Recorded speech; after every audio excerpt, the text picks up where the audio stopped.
Hello, I'm Jan Mulvey and you're watching the Redmen TV.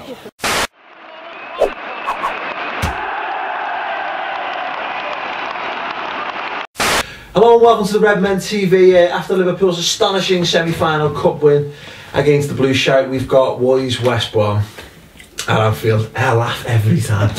Brilliant. Of course, any of you just watch the subscriber show and come into that, you all think that's funny because you'll have heard that joke 2 times in the last 30 seconds. I still think it's funny, so it could still work. You can come again. Excellent. We've got with us in the studio Chris Pajak, the wonderful Scott Williams, and of course Mary Cooper. Now, guys, obviously West Brom. Scott, to come to you first. It's 2 wins on the bounce. You know, we beat Blackburn and we won the FA Cup. Fantastic. Is it this going to be one of those things where Uncle Woy comes to spoil the party? No. No. Just straight out the back.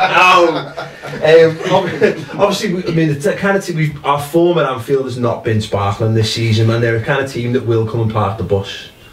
My main worry would be the hangover from the semi-final, because, you know, when we won the Carling Cup, it kind of all went downhill after that, didn't it? It's like, you know, I'm not saying they all go on the piss and they've all got hangovers, but there seems to be like some kind of emotional... I think there's probably 1 or 2, definitely. And when you've got nothing to play for in the league, you know, obviously they're all trying to win a place for the final and all that, but there's also the Roy Hodgson factor, and I don't think Kenny will allow them to lose to Roy, especially with our current league position.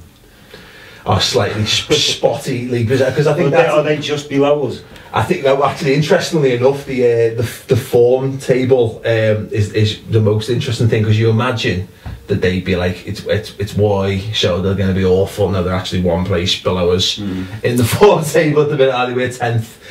They're 11th. Do you want to read the form out, or would you like me to continue? You think I can do it? Go on, go for it. Okay, their last 6 was drawn, 2 losses, a win, another loss and a win. They beat QPR 1-0 at home, and that was Duran's in the 22nd minute. Duran's. Whatever. Interesting pronunciation. Mr. Dollins might disagree, but it's fine. No, Chris, obviously... I feel like I was set up there. I know. You read that part, Chris, you'll get that wrong. You struggle on that for a second, mate. We'll get a little bit of comedy value out of it and then we'll move on.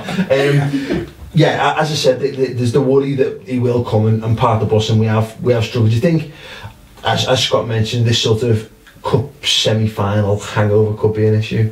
I think it probably will be, yeah. I got a feeling they're going to get something out of the game, I do. I think that the Woy factor is going to... Yes. Every single time, look at that. The Woy factor. Can it keep happening? No. Astounding. He's going to play something in part of it.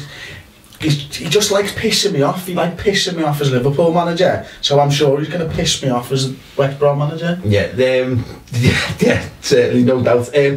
Mary, I mean, how do you think Liverpool should approach the game? Do you think we should just say fuck it and go gung-ho from minute 1? No, I think like you were saying before, I think we should kind of go, right, now we've got West Brom and we've got to beat them, and look at it just as if it's as important as any other game, and try and set everyone's minds towards playing really, really well. Yeah. Looking forward to Chelsea. I think it's an interesting one, isn't it? Because you talk about the hangover after the Carling Cup, but we had Arsenal at Anfield and we played them off the park and somehow didn't get the win. We got Van Persie, and they're not the only club that's happened to this season. But you know that if we won that game, we could be talking. We could have had a completely different season off the back of that. Yeah, you're right. Do you think it's? I mean, for you, I mean, as I just asked Mary there, would you just say, you know what, let's just go out and swat these? Yeah, of course. I mean, you know, there's still got that finishing above Everton factor as well. You know, I mean, there is stuff to play for, but what I hope doesn't happen is that, you know, I want to see us build up a run of form by the cup final, starting with West Brom. You know, I don't want to. Yeah, you know, you put a couple of youngsters on the bench by all means. You know, maybe give Sterling some more time and all of that. But I want us to get on a roll. I mean, we've won 2 on the bounce now. Why not go into the cup final having won 6 or 7 on the bounce? Yeah, you know? Yeah, most certainly. So one of my wonderful Twitter followers said, I can't remember which one of you it was, but said... You've got so many now, haven't you? Basking in the glory of my Twitter followers. But yeah, said something about us not having anything to play for in the league. And I flippantly said, I can't remember what it was I said, but he was picking me up on something I said, and I was like, I so don't think that's true. Well, obviously we're not going to finish in the top 4, but that doesn't mean there's nothing to play for. Yeah. It's like, first of all, there's the finishing above Everton, and also, I think the lower down we slip, it's like, the more and more kind of battered our self-esteem gets. Yeah. And it's like, what we've got to play for is picking that back up. Yeah. I also think, you know, with what's gone on this week with Kamoli and the Americans coming over, and I think if they assess stuff at the end of the season, it's not all just going to be based on whether we win the FA Cup. Yeah. You know, I mean, it's obviously clearly. I mean, if we finish 8th, cup wins aside, it's obviously it's still a bad season, isn't it? It's millions of pounds as well. Yeah. To them, they'll be wanting us to get higher up there because it is literally millions of pounds that we're wasting by fucking around in the league almost. I think the players owe it to Kenny, you know. Yeah, I mean, you look at Swansea and Norwich, and they're like 1 or 2 points behind us, and they're brand new. You know, they're probably on 10, 15 bags a week, and they're brand new young managers, and they owe it to Kenny to fight, and you know. And they owe it to, let's say, call us spade, they owe it to us. As you know, the fans, the season ticket holders, and the people who travel the length and breadth of the country to come and see, the form at Anfield has not been good enough this year, and this is the team. And I know there are contributing factors. You know, let's face it, Hodgson teams are never pushovers in that regard, but there's still a team that, and we've said this so many times here, they come to Anfield, they're the team Liverpool should be beating. Mate, have you got the team news there for us? I have. Let's start with Liverpool. Start with Liverpool, right. Out for Liverpool, it's all pretty much pretty obvious. Yeah, Adam, Neva and Robinson are out. Yeah, Pepe Reina back though. Good news. I mean, I will be sad. I would have liked to have seen more of Jones, but it's not worth not having Reina back. Yeah, it's true. I mean, we'll come on to West Brom in 2 seconds. Let's just touch on Pepe. Scott, are you happy to have him back between the sticks? He's not been in great form. He's not the whole of the season. He's been like on 80%, but 80% of Pepe Reina is still brilliant, isn't it? He's not been as like super lightning fast, and maybe a little break's done him good. Yeah, I think he's just had a bit of a weird on all season. He's just been really like moody. Yeah, like a little kid in the sticks, like just like.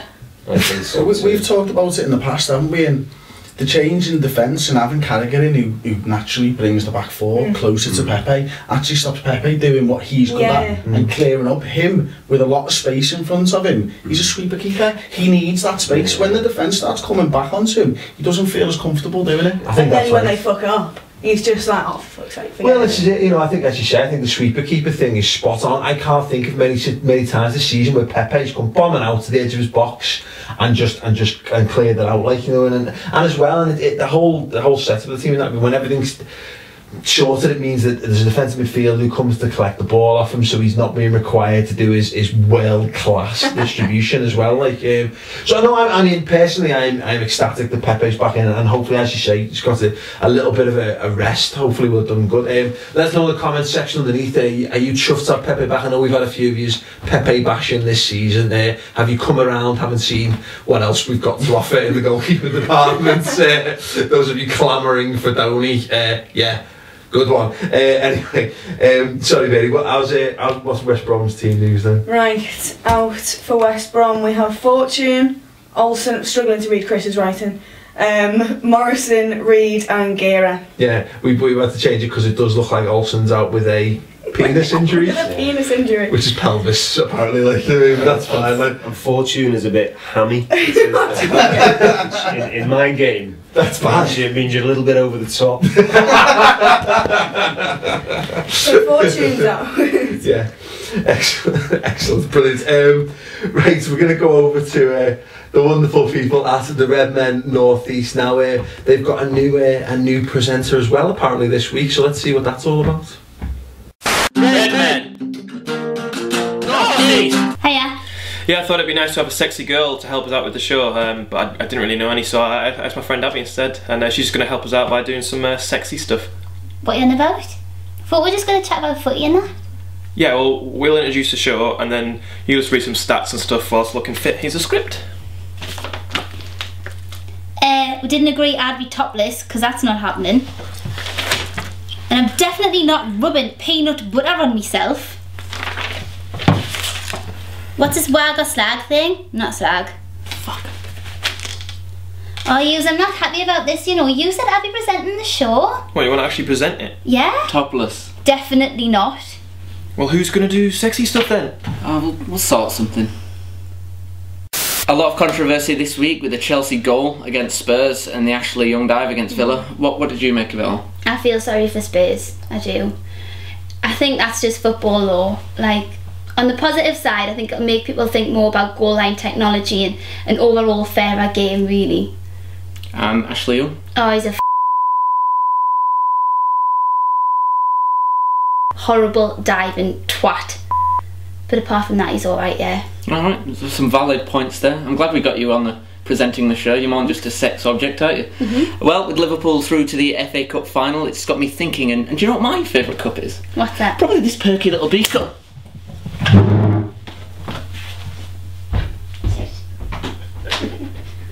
Over to James with the best bet. Roy Hodgson returns to Anfield this weekend, and the odds on him repeating his famous face rub are 8 to 1. That's 8 to 1. Redmen! Yeah, thanks very much to the lads from Redmen North East. Great to see Owen back as well, putting in a shift. Poor old James left on his Todd last week. Tough life. What a trooper. Anyway, last time out.